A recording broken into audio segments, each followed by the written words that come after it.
be live on YouTube soon. And Yvonne, somehow you got pinned, but that's okay. I usually have a partner in crime here anyway, so you can live. But that's okay.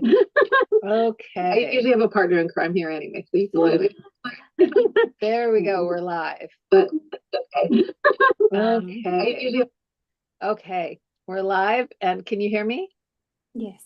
Okay, good. Good. Oh, this is so exciting. I've never done it before, so I was a little nervous about getting us live onto YouTube, but now we are live on YouTube. Okay, and can I get everybody to mute themselves? Yvonne, I think that might be why you're sharing the screen with me here.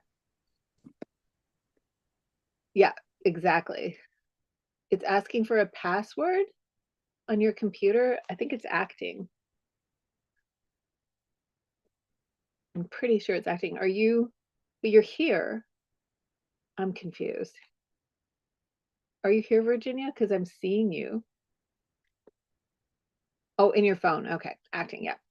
All right, so everybody's here. Well, welcome, everyone. Welcome. I'm KC, your acting and audition coach. I live in a little cabin on a farm in the woods with 3 cats, 2 dogs, 100 chickens, and assorted humans. Donna-Marie, my co-coach, is not here today because she has had a little accident. And not a little accident like you would think if you were 3, but a little accident like she burned her hand. So she is in the hospital right now. Usually she's an international traveler coming in here from either North Van where she lives or somewhere around the world, but today she's unfortunately in the hospital. So that is what's going on today and why you only have me.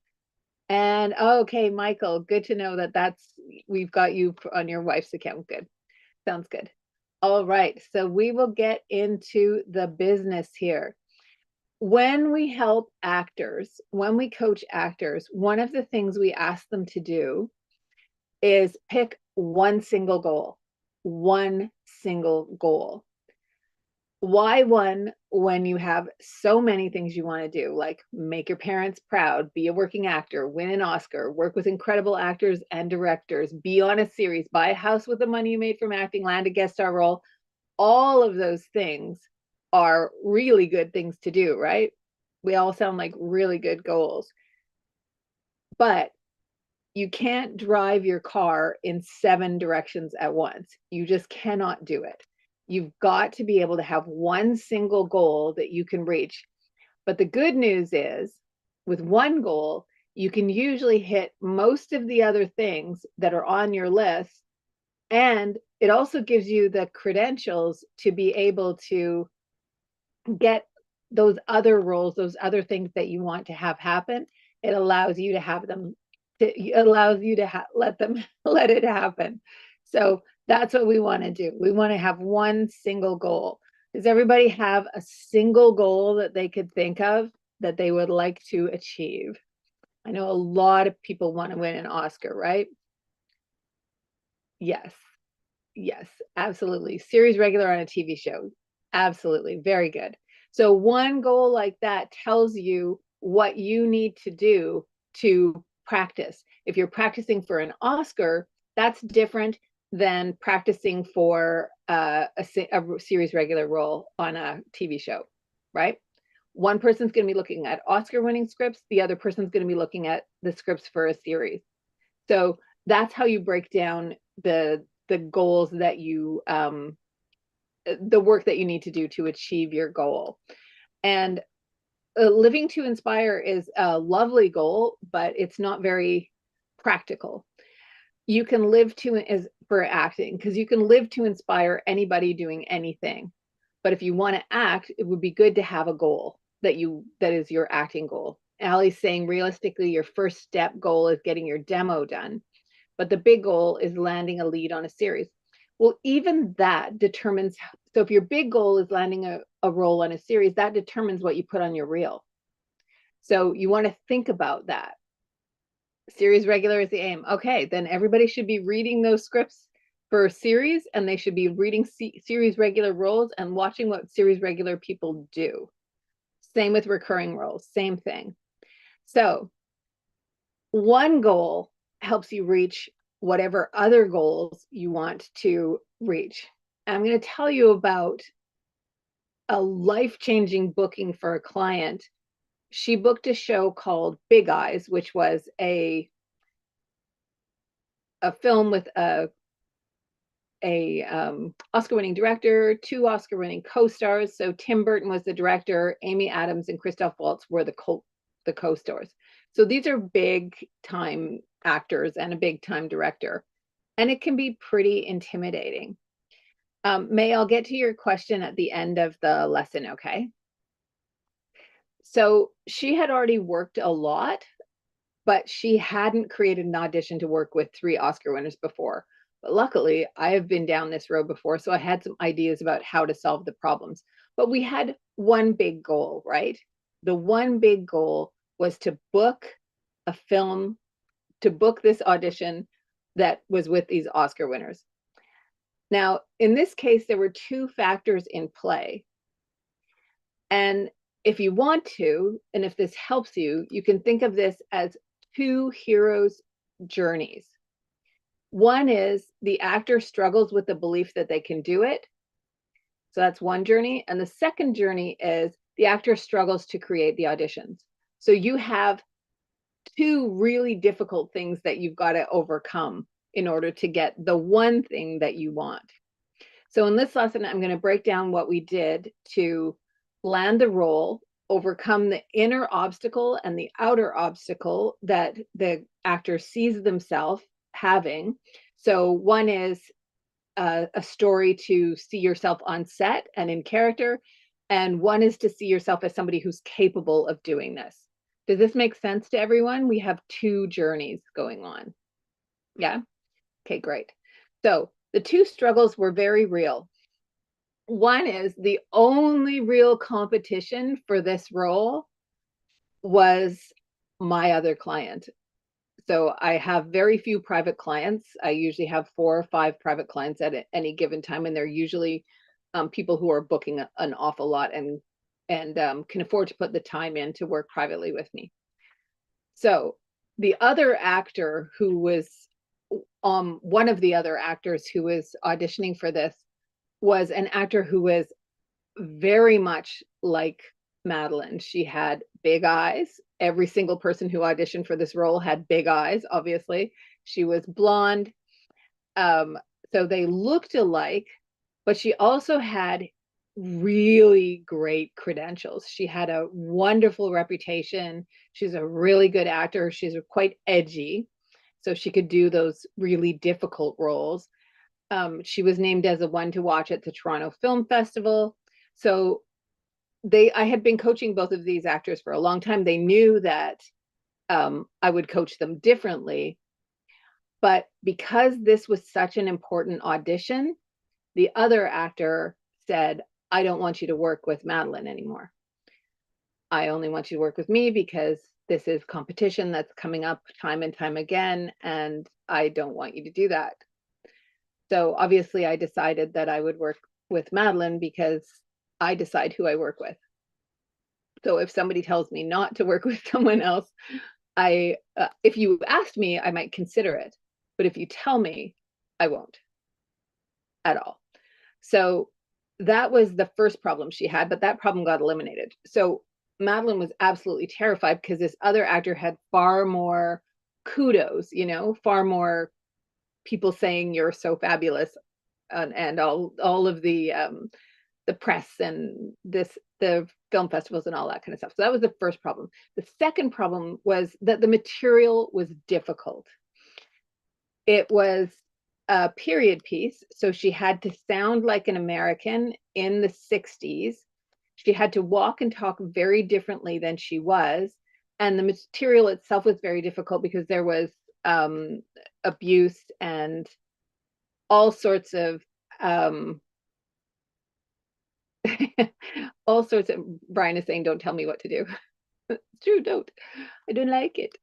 So there was all sorts of stuff that she had to do. She had to cry. She had to be, she had to face a fire. There were all sorts of really difficult things in this audition. So I asked her, could she tell herself the truth about whether she could land this role with the competition. And I didn't tell her that I'd stopped coaching the other actor, because I didn't think it would help her grow. What I understood was that she was capable of landing this role regardless of the competition. So one of the reasons I asked her to think about whether she could tell herself the truth that she could book this role was that this character was a truth teller. So we work with archetypes in Audition Plus, and I've worked with archetypes in my coaching for years because it helps actors learn the role really quickly. You can understand the role really quickly, and that makes it so much easier for you to audition because you've already got the role down. So I said, let's find the truth teller in you to bring that to the character, but also to help you overcome this obstacle that you think there's some competition that can beat you. So we worked on that. And she said she was nervous about the crying scene because she was going to have to do this really difficult scene where it's kind of like a stunt scene. There's lots of fire and all that kind of stuff. And she had to run out of a fire, get into a car, and have a total breakdown in the car as they're driving away. So I knew she could do that. I'd seen her do that over and over and over again in class. I helped her with emotional connection work. I wasn't worried about that stuff at all. What I was worried about is the stuff that you can't tell is hard. The stuff you can't tell is hard is a character who moves completely different from you and thinks completely differently than you do because they're in a different era and they're a different type of person. So Madeline is quite regal and sophisticated. She's not, she's, born in the, I don't know, like 2000s, whenever. Like this is a 1960s era script, so it was very, very different. So what we did in a very short period of time is taught her how to have an inner and outer life of the character. I know this is a lot so far, but I want everyone to see that all actors have these fears. And when you see it on screen, it looks like nothing. But when you're prepping it, there's so much work that goes in. So she had to listen to music from the 60s. So music from the 60s is obviously very different from the era that she was used to.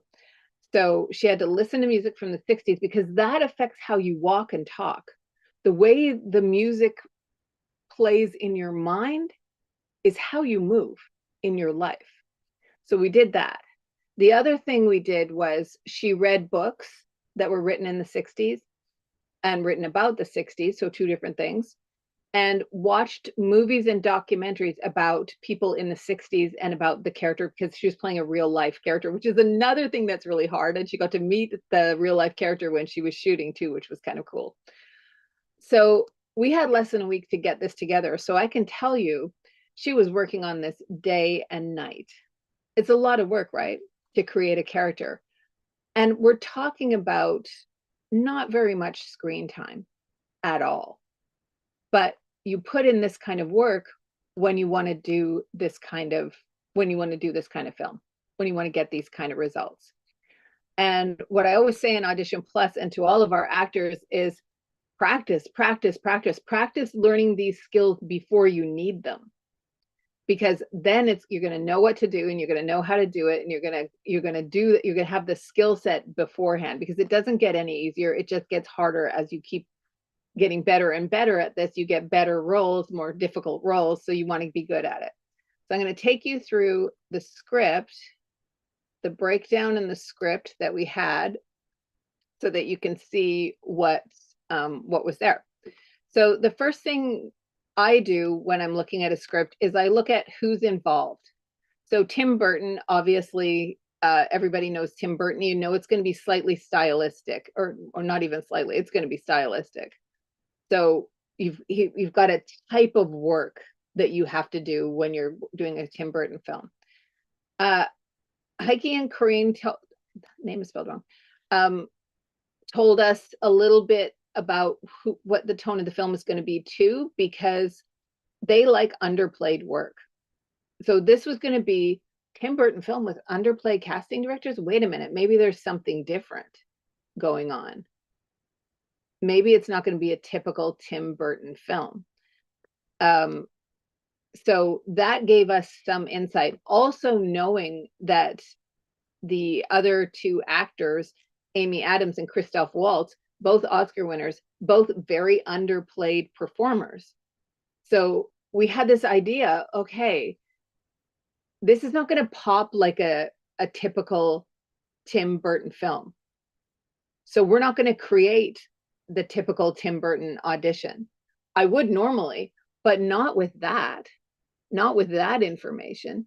So when you're reading the breakdown, you're reading it to figure out who are the players involved and what do they bring to it? Because you don't bring on a casting director or casting directors like Heike Brandstetter and Koen Meers unless you want subtle work. So, and they were the Canadian casting directors, and the US casting directors were the same type. So that made me feel like, okay, I feel pretty safe about advising my client this way. So then we learn about who the character is. So when you go through the breakdown, what I do is I underline everything that could possibly help the actor, and this will be for you too, underline everything that could possibly help you understand who the character is. So she's perceptive, quietly strong, moral compass, emotionally grounded, fragile, under the composure. She's been through a lot. And here we see she learned to tell the truth even when her voice shakes. So essentially, the story is her mom was with a very, very abusive man. Her mom was a painter who painted these paintings called Big Eyes paintings. And her husband took the credit for them and was then threatening them to steal the I don't know, he was threatening them so that he could get the money from the paintings. So they ran away from him when he tried to kill them, and that is what happened. So this girl has been through a lot of trauma, and she is a truth teller, whereas her mom, who was born in the 40s, grew up in the 50s, is not. She's very uptight. She does what her husband says. She does what she's been told to do in her life. But her daughter doesn't. Her daughter is different. Even though this is a true story, that is exactly how you would write it if it wasn't. Because oftentimes the child creates the stimulus for the older person to change in stories.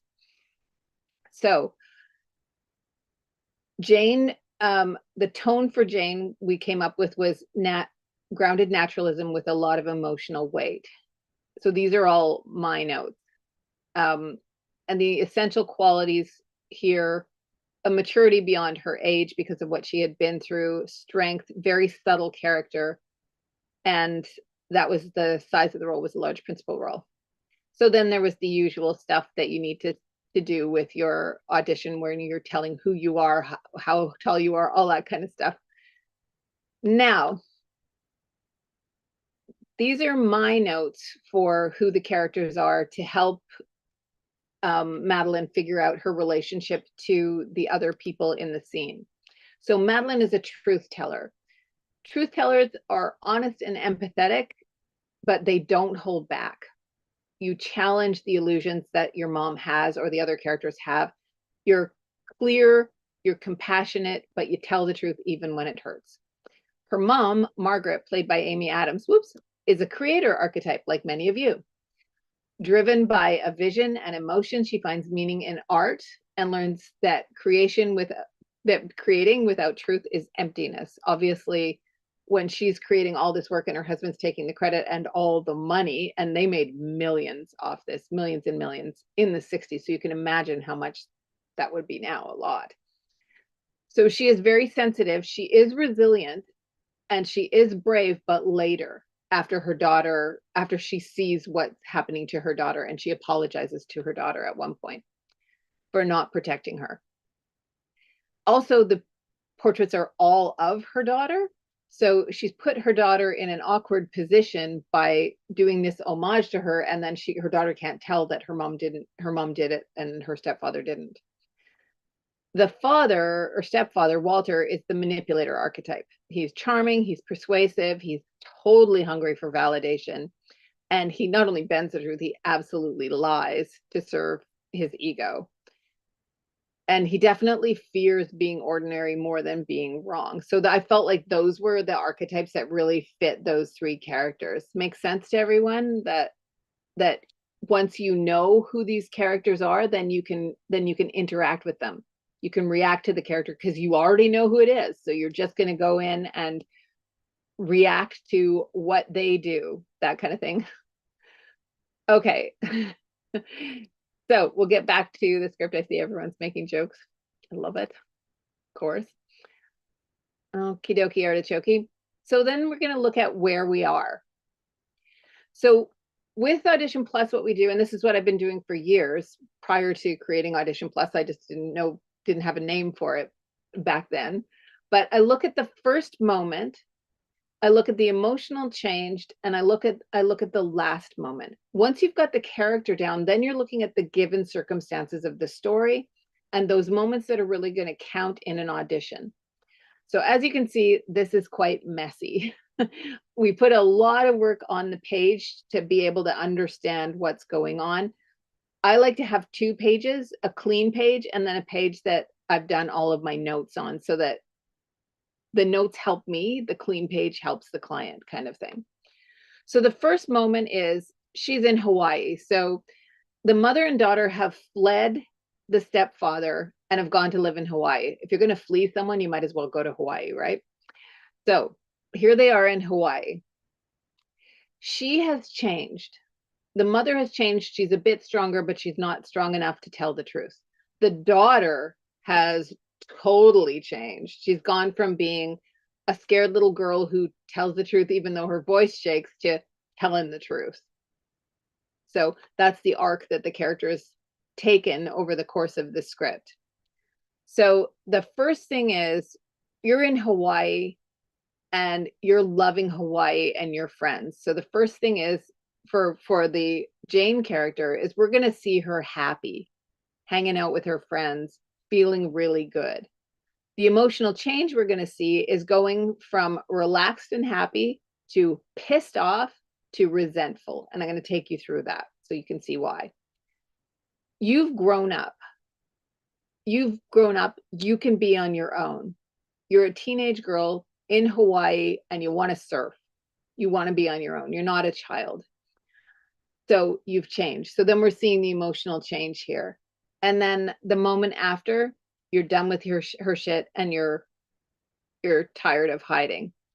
So the first thing is, you're in Hawaii. So the warmth and the sunlight, you're going to dress and feel like it's Hawaii, right? So you should look like you're in Hawaii. So that means for women, a shirt with straps. You don't have to wear a bathing suit, but you could wear a bathing suit top and shorts, but you want something with straps that shows that it's warm outside. You want to dress like that, right?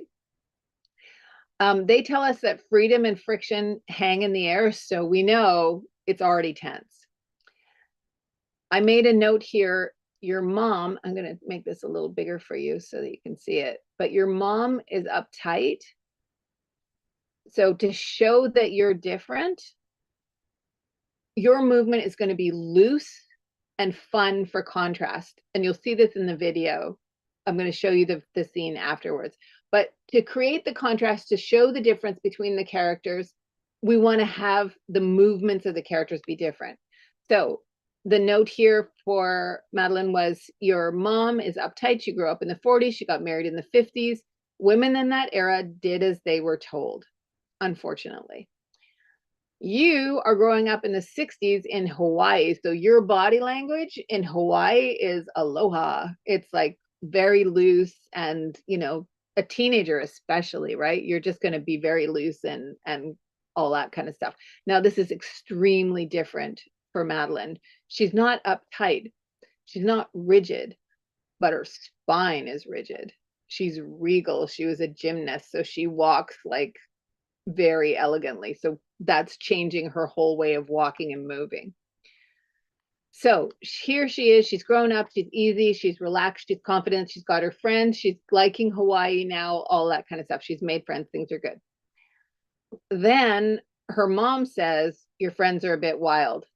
That's where the emotional change happens. You are done with her shit. So you go from relaxed to done with her shit. And the artist can decide whether you like this or not. So if you don't want to play it the way I'm recommending in a coaching, highly understand that, that's understandable. But I want to be able to guide you through changes. You'll notice these lines too.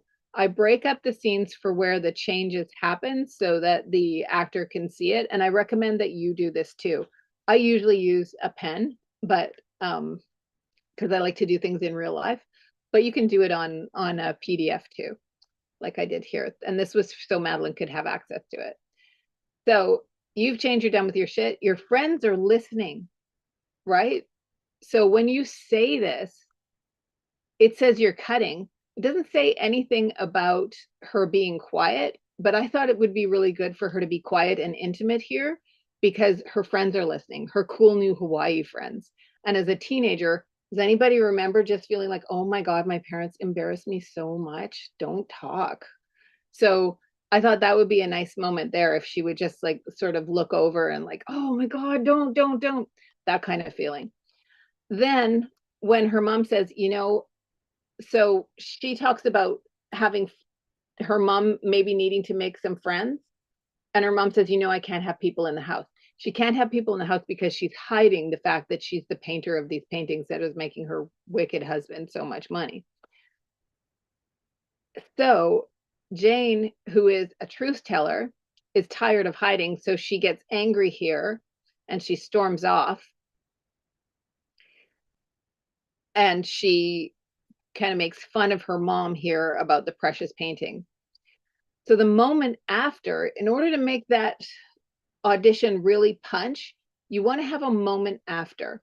The moment after is where it's the last thing that the casting director or the producer are going to see of you. So we want to see, what is this girl going to do after this moment when this scene ends? Now, we know Richard calls it BDA, before, during, and after. I call it moment before, or the first moment, emotional change, and the last moment. Whatever works for you works for me. However it works in your mind, right? It's your brain that's got to do it. I would leave the frame. I absolutely would leave the frame, Kara. Great question. I would leave the frame, but I would look back and hold the gaze with your mom like, fuck you. I am done with you, lady. Because she is a truth teller, and her entire life she has had to lie. So you can imagine you're a teenager, likely you're quite horny, and there are lots of cute boys around, and you want to go do your thing, but you're being told by your mom to behave, to keep her secret, to pretend that the life they're living is not the life they're living. You're done with her. So you're going to give her that look that shows absolute resentment, like you are pissed. Now, I think you can see now why I thought this was the harder scene, because there's so much going on here to play it realistically in the moment. There's so much emotionally going on, and you got to underplay it. You can't play it like over the top, because those are the casting directors they chose, and that's the performance, and that's what you're going to do. So I want to show you the scene as it played out in the movie, so you could see what happened. It's very similar. It's not exactly the same, but it's very similar. So this is, hang on, the mom's on the phone here. I couldn't get it queued right up here. She's talking to her evil ex-husband. Oh, I hope it will let me share. How much more money do you need? If you want me out of your... Oh my goodness. It won't let me. The bastards.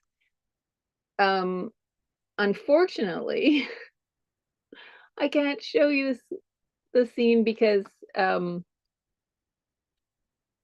The timestamp? Oh yeah, you can hear the audio. Yeah. You've seen the movie, Allie? Cool. Yeah, it is a really good movie.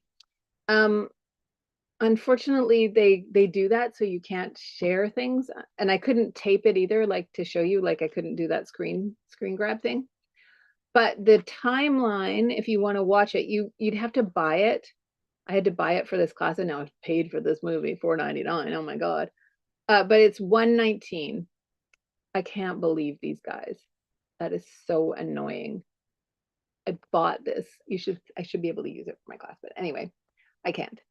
So essentially it is very similar to the audition that we did, like almost note for note. So when you spend that much time, so for me, I spent probably 2 or 3 hours reading the script, understanding the characters, the era, that kind of thing, figuring out what music. So there's oh, what was the band called now? I can't remember. Do you remember this? Some of you who are like older people here, do you remember that song, I'm Sticking With You? Velvet Underground. So I got her to listen to the Velvet Underground. I got her to read books that were kind of like the teenagers were getting up in arms and revolutionary about Vietnam, all that kind of stuff, so that she could understand what was going on in that era and put it into her body and into the way she behaved and thought. It's really important that nobody be able to tell that you're not somebody of that era. Does that make sense to you? But anybody can do it. Not anybody, because it is really hard to cry. There's another scene that she was quite scared of where she was after the fire. Her stepfather had tried to kill them, and they're in a car escaping to go to Hawaii, and she's weeping, like she's just bawling in the back of the car. And that makes a big difference, right? To be able to, the difference is most people understand what it's like to be terrified and escaping and crying. Most people get that. But to understand the era and all of the incremental work that you need to do to get to that is a little bit harder. You see what I'm saying? Yeah. Okay. Good, good. Okay, so since I can't show you that, I'll happily take any questions that you might have. I really, really wish I could show you. Oh, it motivates you? I'm so glad. The video after and add the clip, I can't. Every time I try to, so Kara was saying I might be able to edit the video. I can't. Every time I tried to do like a screenshot thing, I couldn't get one. But this is what we do in Audition Plus. Now, we have tried all sorts of things to make sure that we get actors who are as dedicated as the actors who are in Audition Plus, and actors who are passionate and want to do the work. So it's really hard, as I'm sure you know. I'm not telling you anything you don't know. But I want to affirm it. It's really hard to do this work when you don't see the other side. You know, you're working really hard day after day, month after month, year after year, and you're not getting these results. Everybody is like, oh my God, overnight success, until they find out how much work went into every single audition. And it's not so much that actors are afraid of work, it's that they don't understand the work they need to do. You know what I mean? They don't understand how much, the volume of work that they need to do, and the type of work that they need to do. Like, that's not even getting into talking about what it smells like in Hawaii, what the air feels like in Hawaii, all of those things that you don't really show, but you feel. It creates the environment. So that's what we do in Audition Plus. And we ask you, if you would like to work with us, to fill out a form we call a written screen test, because our school is called Screen Acting School. So we called it a screen test, which we thought was really kind of fun. And we ask you to tell us everything, like not hold back. Tell us about your passion. Tell us about what you want. Tell us about what stands in your way. And your screeners. Yeah, we call each other screeners because I think it was Linda. I'm pretty sure it was Sparkle Linda who came up with the screener thing, but I love it. And then screeners see each other's in auditions and they're like, hey, screener, which is really cool. Questions. Oh, yes, your question memory. Each clip should be about 30 seconds. Yes, about 30 seconds. Each clip should be about 30 seconds. So we have clients who are just starting out and clients who have 100, 200 credits, right? Everybody should have a 90-second reel. Is you know what it's like when you don't know anyone and you're looking at their audition, and or maybe you don't know what it's like, but when you're looking at something and you're like, oh my God, it's 4 minutes. I don't even want to start it because it's 4 minutes and I'm going to have to watch it for 4 minutes and it's going to suck. But if it's 90 seconds, even if it sucks, it's 90 seconds of your time. You'll watch it. You'll watch it. So make sure that your reel is about you. So if you're with someone famous in the scene, it doesn't really, nobody really cares if it's not about you. They're watching your acting for the role that you're auditioning for. So make sure that you're showing that. And I'm going to look at the other questions. Other questions. The sense work that Donna-Marie does is so helpful. It is so helpful. It's visualization and sensory work so that you can create the kind of work that helps you create the audition, but also on set, because so many shows, there's green screen. You know, like I just love, like, Ugly Betty is my favorite example because you would never think it was green screen. And it was totally, all the exteriors were green screen because it was shot I think it was shot in LA and it was set in New York. So you would never think that. But then you're learning, when you're learning the stuff that Donna-Marie's teaching about visualization and using your senses, you're learning that for doing work on set, but you're also learning it for setting your goals and be able to see the goal so that you can work towards it. And so much of acting really works, the craft of acting really works for the business of acting. It helps you become better and better at it. I'm looking at this. Audition Plus is life-changing. Well, you just came off starring in a movie, but let me tell you, it was so funny. Virginia cracks me up because we were working on the she cracks me up for many reasons, but we were working on the villain archetype. She gets an audition for the villain. She's like, of course I get an audition for a villain, and then she books it. So big kudos. And she wasn't the only one. Regina was on that. And who else was on that show with you? Amber and Regina. Yeah, absolutely. So just doing the work begets work. So the more work you put into it, the more likely that you're going to get those bookings. Not sure I would have worked out. So people are having different ideas about being able to walk out on the scene. And that, I think it would be, I think it's a powerful moment to look back and then walk out, because as the teenager, you're walking away from your mom. You're walking away from the powerhouse, right? Like, regardless of the fact that her mom was kind of wimpy in life, she's still her mom. So you're breaking those bonds. Probably breaks the mom's heart, but these things happen. The myth of natural talent runs deep with new actors. Yeah, so natural talent is a thing, just like natural talent in sports is a thing. But, and nepotism is a thing. Just like nepotism in sport is a thing, and nepotism in, like, whatever work you happen to do. If your dad's a construction worker and your mom's a acting coach, then you're going to be, there's going to be nepotism somewhere, right? So that happens. But if you suck, you just don't get called back. You just don't. There are lots of,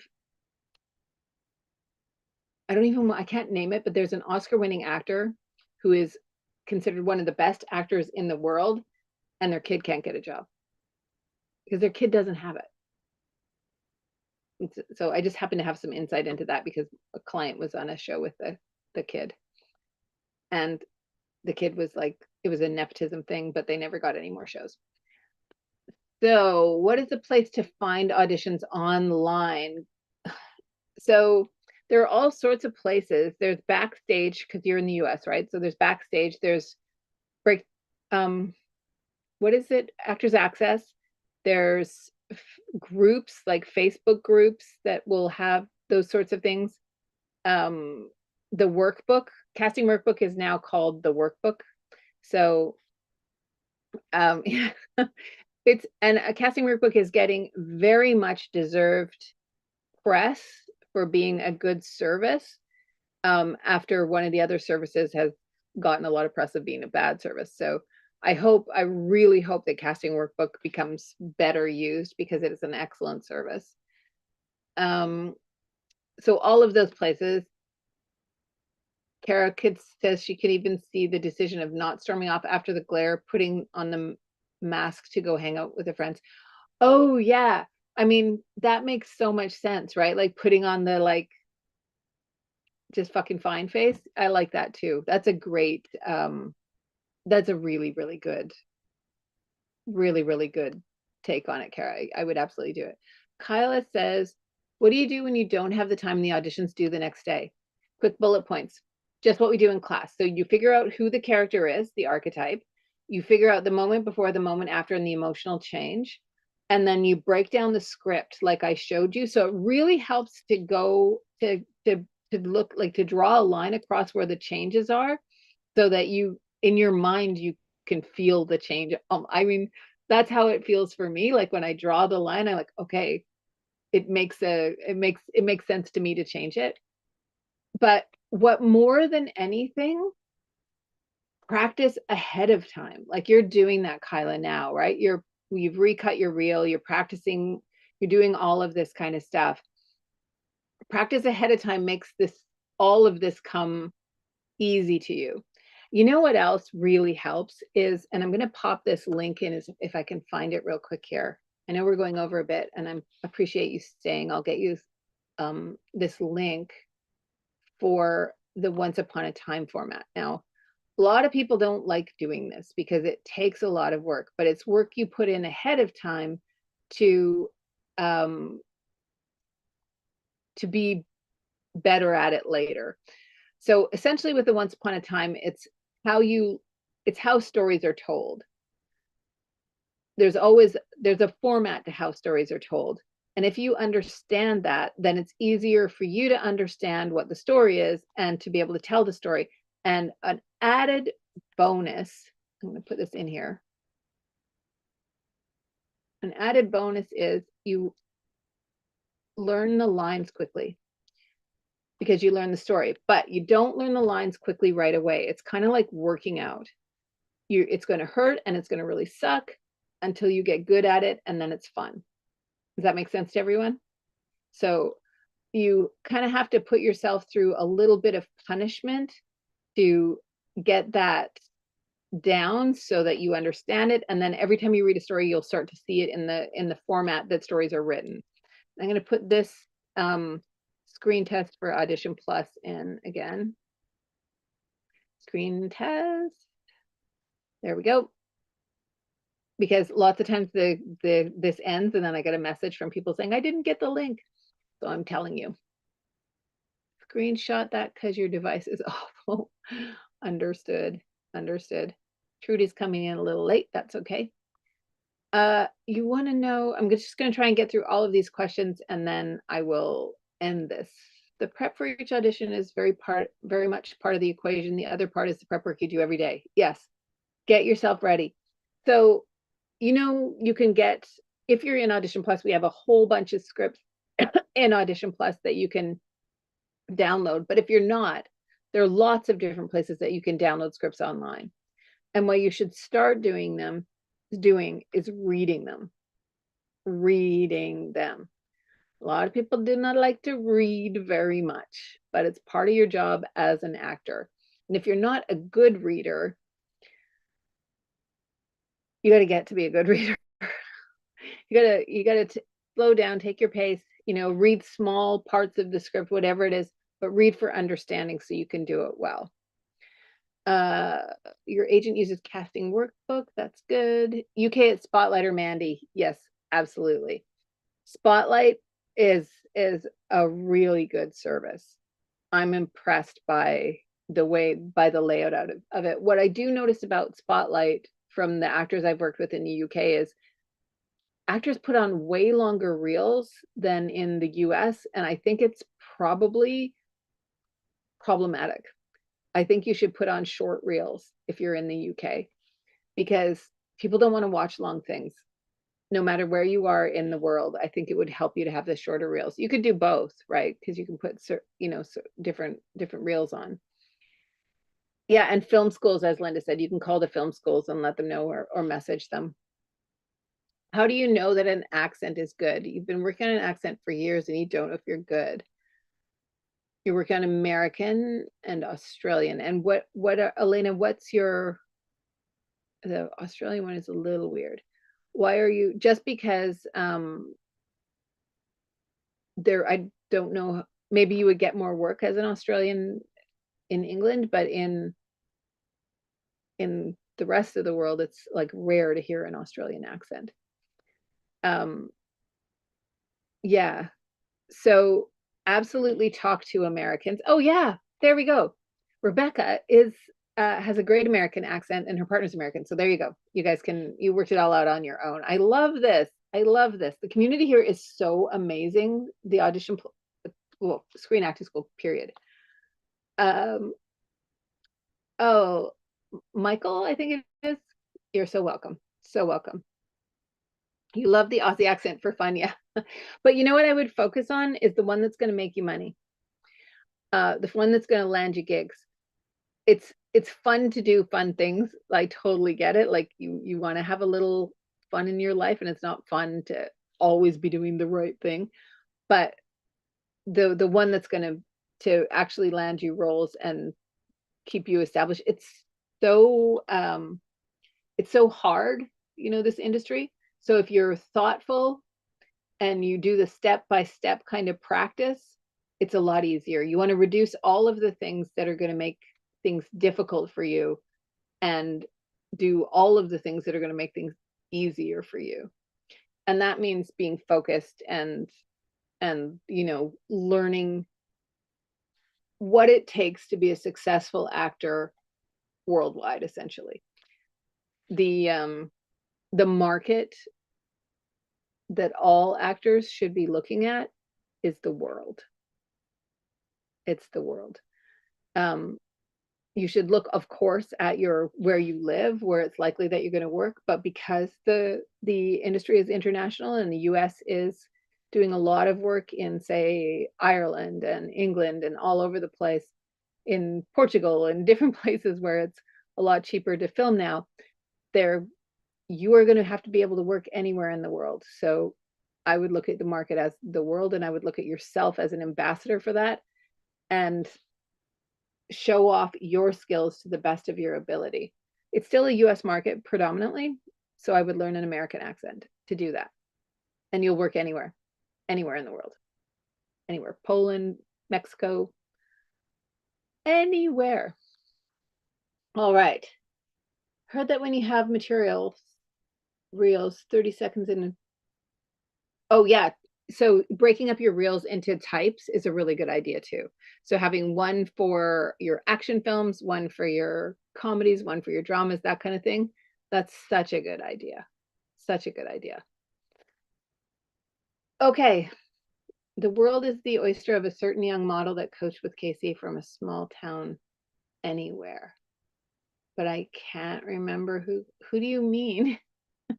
Certain young model. Because the problem is I've coached so many people.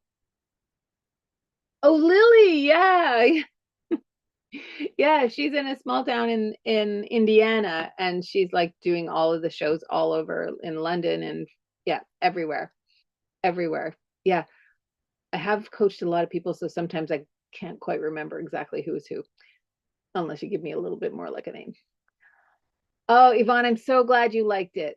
So glad. All right, I think that's going to have to be a wrap for me. I'm going to give you the link one more time, and then I'm going to love you and leave you. And I will see you on screen. And Donna-Marie will be back next week.